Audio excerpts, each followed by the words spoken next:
മദ്യനയവുമായി ബന്ധപ്പെട്ട് പ്രചരിക്കുന്ന വാർത്തകൾക്ക് ടൂറിസം വകുപ്പുമായി ബന്ധമില്ലെന്ന് ടൂറിസം ഡയറക്ടർ ഇൻഡസ്ട്രി കണക്റ്റിന്റെ ഭാഗമായി നടത്തിയ മീറ്റിംഗിനെക്കുറിച്ച് പരക്കുന്നത് തെറ്റിദ്ധാരണാജനകമായ വാർത്തകളെന്നും ടൂറിസം ഡയറക്ടർ പ്രതികരിച്ചു. വിവരങ്ങളുമായി സുലേഖയുണ്ട്. സുലേഖ, എന്താണ് കൂടുതൽ വിവരങ്ങൾ? ബിനു, നേരത്തെ മദ്യനയവുമായി ബന്ധപ്പെട്ട ടൂറിസം വകുപ്പിന് ബന്ധമുണ്ടെന്ന തരത്തിൽ വാർത്തകൾ പ്രചരിച്ചിരുന്നു. ഈ വാർത്തകളൊക്കെ തന്നെയും അടിസ്ഥാനരഹിതമാണെന്നാണ് ടൂറിസം വകുപ്പ് ഡയറക്ടർ ഇപ്പോൾ വ്യക്തമാക്കുന്നത്. നേരത്തെ എക്സൈസ് മന്ത്രി തന്നെ ഇത്തരത്തിൽ മദ്യനയം അത് ചർച്ച ചെയ്തിട്ടില്ല, ചർച്ച പോലും ചെയ്യാത്തൊരു കാര്യമാണ് മദ്യനയമെന്ന് എക്സൈസ് മന്ത്രി തന്നെ നേരത്തെ വ്യക്തമാക്കിയിരുന്നു.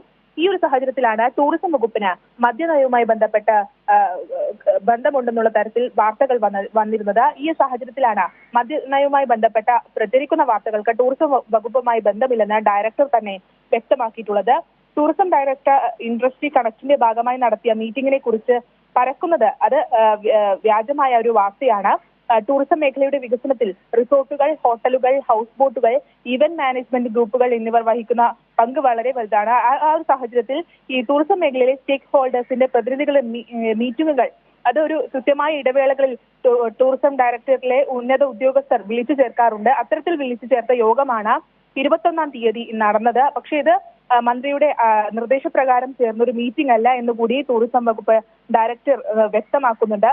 ഈ യോഗത്തിൽ പറയുന്ന യോഗത്തിൽ പങ്കെടുത്തവർ എന്ന് പറയുന്നത് Kerala travel mart society president and secretary, event management association, house boat association, federation of Kerala hotels association, south Kerala hotel federation, association of approved and classified hotels of Kerala, Kerala tourism development association എന്നിവരാണ് യോഗത്തിൽ പങ്കെടുത്തവര്. ഈ യോഗത്തിൽ പങ്കെടുത്തവരുടെ വിശദാംശങ്ങളിൽ നിന്ന് തന്നെ ഇത് ബാർ ഉടമകളുടെ മാത്രമായോ അല്ലെങ്കിൽ പ്രചരിക്കുന്ന തരത്തിൽ സർക്കാരിന്റെ മദ്യനയവുമായി ബന്ധപ്പെട്ട പ്രത്യേക യോഗമല്ല എന്നത് വ്യക്തമാണ് എന്നത് കൂടി ഡയറക്ടർ വ്യക്തമാക്കുന്നുണ്ട്.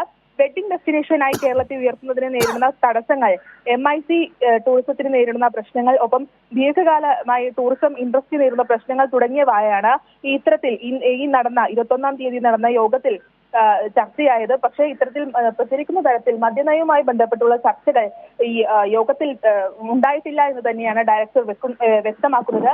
ഇത്തരത്തിൽ ഏതെങ്കിലും തരത്തിലുള്ള ശുപാർശകളോ അഭിപ്രായങ്ങളോ തീരുമാനങ്ങളോ ടൂറിസം ഡയറക്ടറിൽ നിന്നും സർക്കാരിലേക്ക് നൽകിയിട്ടില്ല എന്നുകൂടി ടൂറിസം വകുപ്പ് ഡയറക്ടർ വ്യക്തമാക്കുന്നുണ്ട്.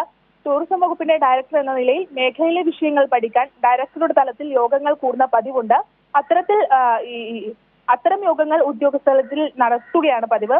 അപ്പൊ അങ്ങനെയാണ് 21-ാം തീയതി സ്റ്റേക്ക് ഹോൾഡർ മീറ്റിംഗ് മാത്രമാണ് അത്തരത്തിൽ 21-ാം തീയതി നടത്തിയിട്ടുള്ളത് എന്നുകൂടി ടൂറിസം ഡയറക്ടർ വ്യക്തമാക്കുന്നുണ്ട്. അതോടൊപ്പം തന്നെ ഇത് ദുർവ്യാഖ്യാനം ചെയ്ത് മറ്റു വകുപ്പുകളിൽ ടൂറിസം വകുപ്പ് കൈകടത്തുന്നു എന്ന തരത്തിൽ ഉന്നയിച്ച ആരോപണത്തിന് യാതൊരു അടിസ്ഥാനവും ഇല്ലെന്നുകൂടി ഡയറക്ടർ വ്യക്തമാക്കുകയാണ് ഇപ്പോൾ ചെയ്യുന്നത്. ഉയർന്നു വന്ന വിഷയങ്ങൾ ടൂറിസം വ്യവസായവുമായി ബന്ധപ്പെട്ട സംഘടനകൾ ദീർഘകാലമായി ഉന്നയിച്ചു വരുന്നതാണ്. ഇക്കാര്യത്തിൽ ഒരു നിലപാടും ബന്ധപ്പെട്ട വകുപ്പുകളെ അറിയിച്ചിട്ടില്ല എന്നുകൂടി ഡയറക്ടർ വ്യക്തമാക്കുന്നുണ്ട്. ഈ ഡയറക്ടർ കൃത്യമായി വ്യക്തമാക്കുന്ന ഒരു കാര്യം എന്ന് പറയുന്നത് നേരത്തെ ഉന്നയിച്ചു വന്ന ഈ മദ്യനയവുമായി ബന്ധപ്പെട്ട് യാതൊരു ഇടപെടലും ടൂറിസം വകുപ്പ് നടത്തിയിട്ടില്ല. ഇത്തരത്തിലുള്ള ഈ മദ്യനയവുമായി ബന്ധപ്പെട്ട യാതൊരു കാര്യവും ചർച്ച ചെയ്യാനായി പ്രത്യേക യോഗങ്ങളോ മീറ്റിംഗുകളോ ടൂറിസം വകുപ്പ് നടത്തിയിട്ടില്ല എന്ന് തന്നെയാണ് ടൂറിസം വകുപ്പ് ഡയറക്ടർ വ്യക്തമാക്കുന്നത്. ബിനു, മദ്യനയവുമായി ബന്ധപ്പെട്ട് പ്രചരിക്കുന്ന വാർത്തകൾക്ക് ടൂറിസം വകുപ്പുമായി ബന്ധമില്ലെന്ന് ടൂറിസം ഡയറക്ടർ. വിശദാംശങ്ങളാണ് സുലേഖ നൽകിയത്.